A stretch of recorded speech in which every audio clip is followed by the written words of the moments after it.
right. Hey, welcome to More Up North. I'm Shannyn Moran. This is our holiday episode. So glad you could be with us.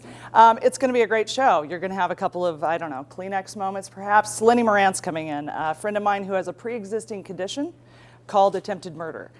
She's going to be meeting the trooper that saved her life that night. And we've got a big panel, and size matters. So you're going to want to come right back here for More Up North.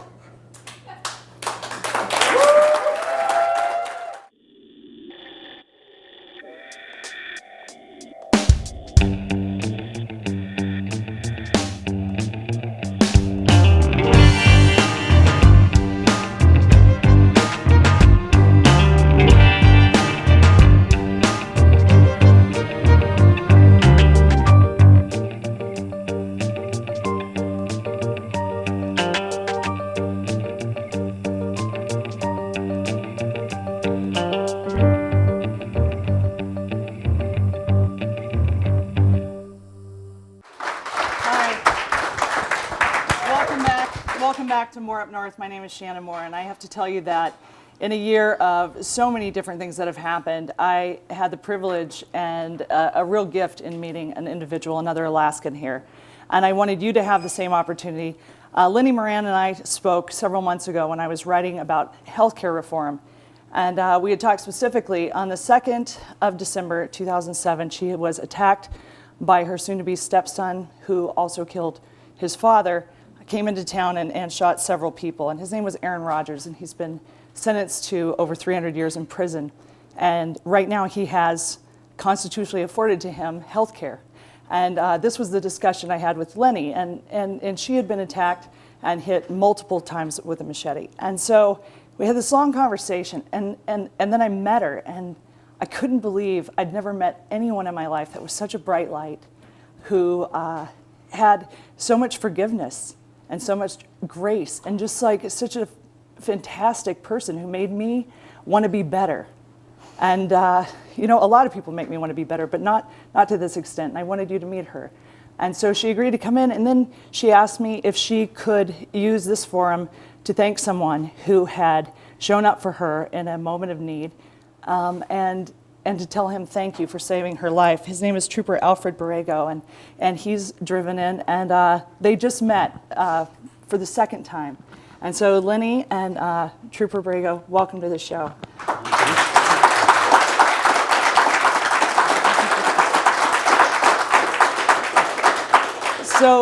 So you just met a couple of moments before, and I don't want to dwell certainly on the first time that you met, but Lennie, I don't think people looking at you right now understand just how much damage there was, and I know that you have, today is a real landmark for you, 2 years and 20 days after being attacked. Well, today is a big day for me. It's the first day I've gone without my leg brace, and I was told I was probably never going to walk again, so yeah, it was, and also seeing Alfred here, this is the man who gave me hope. He told me to keep talking, and so I did, and I made it. And he told me there's always hope, and even when they told me, you know, that my hand would be a claw and I wouldn't be able to move it past this, and I said, "You mean I can't do this anymore?" Yeah, I didn't listen to the limitations. And how many times were you hit? Over 50 times, I think.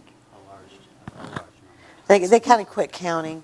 After 50. So one of the reasons I wanted you here, obviously, was to have Lennie get to meet you and tell you thank you for so much. But also, as an Alaskan, I mean, so many times the troopers are who pull you over and tell you to slow down, and it'll cost you $300. But you do such remarkable things, and we tend to forget this real public service that you do. And I know that not all of the events that you show up for were as horrific as that day where you met Lennie, but can you talk a little bit about that? About the day I met Lennie? Mm-hmm. Well, it was, as she said moments ago, it was an experience that I hope I don't have to ever repeat, but unfortunately, there are a lot of troopers and a lot of police officers that deal with similar things like this every day. It was just my fortune or misfortune to have responded that morning. It's my fortune. But there are a lot of good people out there, and they don't always wear a uniform, and they are equally as helpful. And I think that myself, it was such a small part of what occurred in Lennie's instance here. I mean, there were some very heroic troopers and police officers that responded to that situation. And it was very difficult and trying for each one of them. And I'm sure that they still probably think back and think of those moments and the tension and the anticipation, the fear that everyone encountered that night and the next day. And so myself, it's not much for me, but you know, those guys are a lot of good people out there. You know, I'd like to tag on that because I used to, you know, get scared when there was, you know, am I driving right, you know, and terrified of getting a ticket, and you know, they were cops, and it's totally different for me now.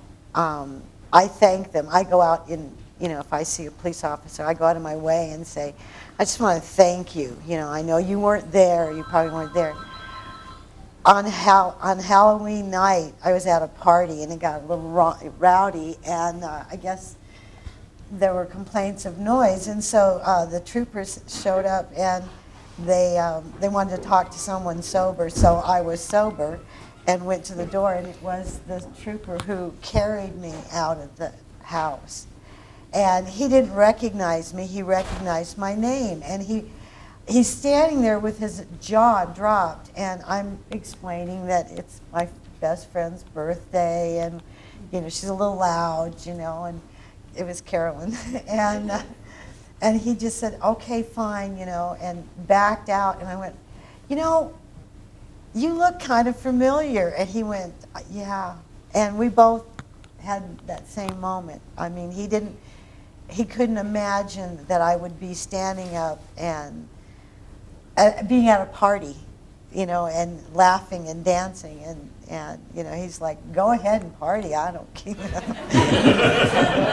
You guys got a ticket here. you got a ticket to party. Well, yeah. I know that, you know, one of the things, of course, people have a lot of different impressions of Alaska, especially after the last year, you know, but we are sort of a big, small town.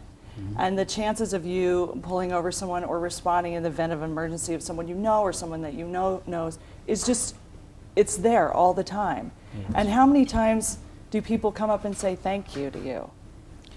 Well, not that often, surprisingly. But, I mean, we kind of forget that part. And it's easy to do with the stresses that life has to deal, you know, and everyone every day has issues that they have to deal with. And as a trooper or a police officer, you try to remember that your purpose in pulling them over for whatever violation or whatever the contact is not perhaps as important as the issue that's going on with them. And that's what we try to remember. It's not how much we can do to them, but how much we can do for them. That's, you know, try to have a positive attitude in that. And people when they have these personal issues going on, like, you know, it could be Lennie having a flashback or any number of things, you know, that can happen to someone. And try to keep people's lives in perspective so that when you do contact them, try to leave them with a positive outlook rather than a negative one. Oh, the citation isn't a positive outcome to a situation sometimes, but no, but the fact that you're showing up when someone's been hit over 50 times with a machete, and that scene, and I know that you're still working with that case with the upcoming sentencing in the Valley. It's not something that just goes away, and your job is really difficult. And even though we sort of have this, you know, support the troops bumper sticker mentality, where you see somebody at a bar and they've just gotten home, and you're like, let me buy you a beer, and you want to talk, but the fact that people come up to you, you know, I want to remind Alaskans that you know, you are the first responders. You're the people that we call first when things have gone awry. And I know Jennifer Hall was the dispatcher, and she had to work tonight. And you wanted to thank her as well for being that lifeline for you. I also wanted to apologize for cussing. Okay.